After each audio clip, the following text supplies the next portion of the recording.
John Mayfield, thanks so much for joining. Let's see. A destination could not be started. Well, that's okay. We will see what's going on here. Uh, we will. We're not going on Instagram. I was hoping that we could do that, but that's all right. I want to go over.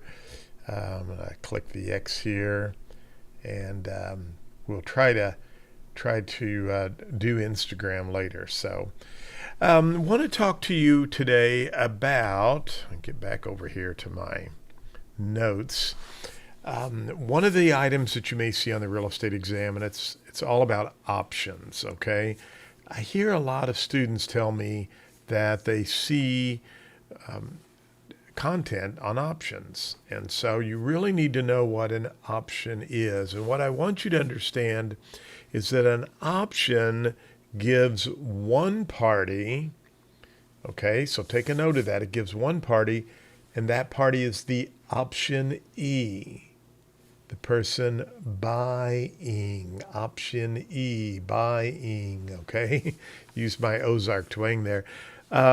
It's giving them the right, but not the obligation, okay, to buy or lease property at a set price within a specific time period. Now, I think it's kind of good is you might think of an option as kind of a reservation, or maybe you're putting something in layaway. I remember years ago, uh, we bought our daughters this Barbie car that you could drive in the backyard.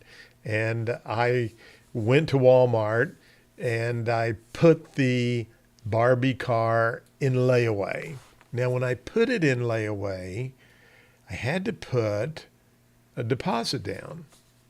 And so I remember giving Walmart the deposit, and I thought, oh gosh, I hope I sell some houses. You know, it's November or October, or Christmas is around the corner, and usually those are good months for real estate agents. But you always question and wonder. So anyway, uh, bought the Barbie car for the girls, took it to the service desk, gave them money, and put it in layaway. Now, you could kind of say that was an option to buy that Barbie car, because if I didn't go back and pay the balance, I could lose my money, right? I think at Walmart at that time, you didn't get your money back. Maybe you did, but in our example, you won't get your money back. An option works the same way. If you want to purchase property and you want to test the market or see what's out there, you could put money down and kind of reserve that, and you have a specific period of time to purchase that, or you lose your money. Now, for the exam, they're going to use the words optionee, buying, okay, and optionor, seller. That's the way I like to remember them. So you're going to be reading these exam questions, and you really need to know who are they talking about. But they're going to give you, John Smith is the optionee and Mary Thomas is the optionor. Well, you need to know that John is the option E, John's buying, and Mary is the option or, the seller, okay? Now, John puts money down, 6 months. Let's look at this. John could come to Mary at any time during that 6 months and say, Mary, I know I told you I know we have an option for $100,000. And I know, Mary, I gave you $10,000 as a down payment. I can't come up with the other, the full 100,000, but I have been able to get $80,000 together, and you have a $10,000 deposit. Will you sell it to me for $90,000? And Mary says no. John does not lose his option, okay? He still has an option for a certain period of time, 6 months. 4 months into the deal, he goes back to Mary and says, Mary, I still can't come up with $100,000. You have my 10,000. I've been able to come up with $85,000. Will you sell it to me for $95,000? And Mary says, no. Has John given up his option? No. You see, what I want you to know is if you have an option on something, you can still go back to that party at any time during the period that you have the option and try to buy it for less money. A lot of people do that. Mary could have, on the first go round, Mary could have been really tight on finances and money. And John could have said, hey, Mary, I've been able to come up with 80,000. You've got 10,000. I can close if you're willing to do the deal for 90,000. Mary could have said, yes, let's do it. And everything's done. So the optionee can buy it for less money. But if the optionor will not sell it for less money, it doesn't do anything to that underlying option, okay? So just kind of keep that in mind. Now, if the 6 months comes and goes, John loses his $10,000, all right? However, John can close at the end of 6 months, and Mary has to go through with the deal. So the optionee, the person buying, does not have to buy, but loses their money, can try to buy at a lower price at any time, doesn't give up the right to the option if the seller will not do it. But the seller has to sell on those full terms of the option, okay? So just understand that. It's kind of like a reservation. It's kind of like layaway. I remember going in December with all the money that my wife and I had saved up to get that Barbie car out of layaway. So I had put the car in layaway. It was like an option, and I put money down. I think we went in and paid money on the option throughout the time period, and then we got it out before Christmas. If we didn't get it out before Christmas, we could have lost our money, okay? Now, the other question they like to ask you about options, so take a good note of this because you'll probably see it. It is called a unilateral contract, okay? Unilateral contract. With a unilateral contract, only the optionee makes a promise. Unilateral. Bilateral contract, there are two promises being made, right? But with a unilateral contract, there's only one promise being made. And the promise is who? Think about it here. The buyer says, hey, I'll buy your property for $100,000. Can you give me 6 months? Here's $10,000. So that's the only person that's really making a promise to possibly buy. Now, the optionor is bound to sell if exercised, okay? The optionor is bound to sell if exercised. I have a really good book.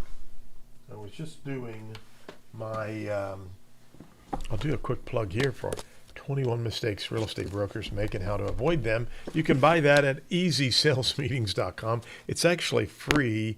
All you have to do is just pay for shipping and handling. But Language of Real Estate from John Riley, great book. I'm going to go over here to what he says about an option. Quite a bit of information here. An option must contain all of the essential terms of the underlying sales contract of the sale. Name, address, parties, date of the option, and so forth. And, goes on down to give you a bunch of other things here. I wanted to see what he says there's a lot of stuff here, and I probably shouldn't have jumped out there. But he says here, um, a binding contract, I want you to hear this here. A binding contract is created immediately when the optionee gives the appropriate notice of intent to exercise the option, thus moving a unilateral to a bilateral contract. So once that optionee gives notice that they're going to go ahead and purchase, according to John Riley, it moves it from a unilateral contract to a bilateral contract. Now, if they just ask you on the exam, what kind of contract is an option? Is it unilateral or bilateral? It is a unilateral contract, but once you might see a question where once they move it, once the optionee, the person buying, says, "Yeah, I'm going through with the deal. I want to purchase it." Read those questions carefully, because I never know how much information they give to you in the contract. But up front, an option, if they just said, "What is an option? What type of contract is it?" I would go with unilateral, okay? Because it is a unilateral contract. Only one party's really making a promise at that point. But once, as John Riley says, once it moves forward, then it would move into what is called a bilateral contract. Now, if someone wants to make a comment and disagree or give some input, I totally get that. Must be consideration, money paid for the option. And if the optionee doesn't exercise the optionee is the person buying, nothing happens. Now, it's often used in commercial property developments. I'll give you a couple of good examples. Sometimes if you were buying property to put in a development or a restaurant or some type of a shopping mall complex, or let's say you had to get zoning resituated or some tax credits or something like that, you might want to put the option on the property prior to doing all of this stuff, because what's going to happen if you go and say, raise your hand, and you go to the city council and the paper's there and they're, the radio stations, and they're like, "Oh, so-and-so wants to put a new shopping mall on the edge of town." Well, prices are going to go up, right? So you could put an option with a good down payment, negotiate that price.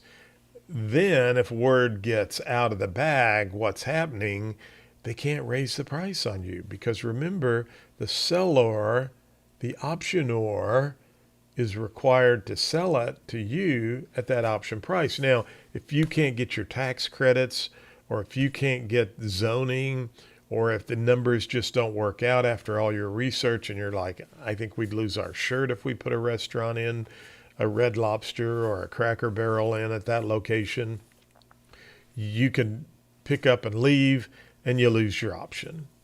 If my daughter said, "Dad, oh, we don't want a Barbie doll, that's silly," or a Barbie car, that's silly, I could say, "Great, I've already put money down at Walmart, but I'd rather lose a little bit than lose the whole thing." So hopefully that gives you some options. And sometimes people do what's called a lease option. So things I would definitely want you to remember: who the optionee is buying, who the optionor is selling, that the option's a unilateral contract. But once the optionee says, "We're going to go ahead and purchase," the optionor, the seller, has to sell. So now we've gone from a unilateral contract into a bilateral contract, right? So you have the option to buy, not the obligation. Remember that. You're not obligated to buy it. You just have an option to buy it. If you don't want to buy it, you lose your money. So Maria, I have a little example here for us. Maria pays $1,000 for the right to purchase a parcel of land for $150,000 within 6 months. The seller agrees to hold the offer open, but Maria is not required to buy. If she doesn't buy within that 6-month period, the contract ends and she loses her money. Now, I have a couple of test questions I wrote up here for you, so let's go through these and we'll wrap it up. A buyer pays $500 for the right to purchase a home at $250,000 within 90 days. The seller agrees to hold the offer open, but the buyer is not required to buy. This is an example of, well, you got that right, an option contract. The answers were a bilateral contract, lease purchase agreement, a land installment contract. No, land installment contract is a vendor contract for deed. But, there is a distractor here because it says a lease purchase contract. But when you read that question, a buyer pays $500 for the right to purchase a home for $250,000 within 90 days. The seller agrees to hold the offer open, but the buyer's not required to buy. It doesn't say anything about leasing. So just because they said a lease purchase agreement, don't let that distractor throw you off. So that's an example of an option. One more question. Which of the following is true about an option to purchase real estate? It requires the optionee to buy the property? No, it doesn't require the optionee buying. Doesn't require them to buy. Remember, it's an option is a reservation, not an obligation. So A's wrong. B, it cannot be assigned to another buyer. Well, that depends on the contract. That's probably, you could have in the contract the right to assign. So I don't really like that answer. The consideration must be refunded if the option is not exercised. Remember, you lose your money. Now, again, if the test question said they get their money back if they don't buy, then yeah, they get their money back. But most options do not give that right. And the answer we have here, it is a unilateral contract binding only the seller. And so remember that it's really, so again, it's a unilateral contract.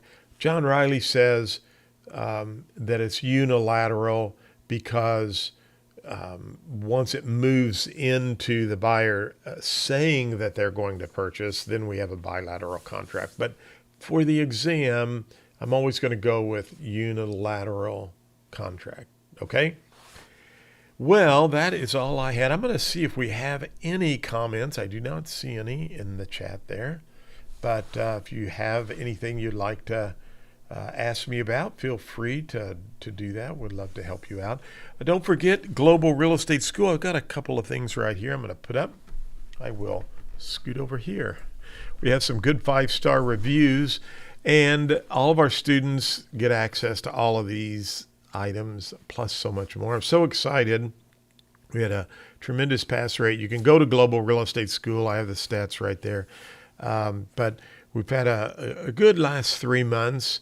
And over the last 10 months, according to ChatGPT, okay, I put all of the PSI Missouri salesperson first-time attendee reports in. And for the last 10 months, Global Real Estate School has been number one online, okay?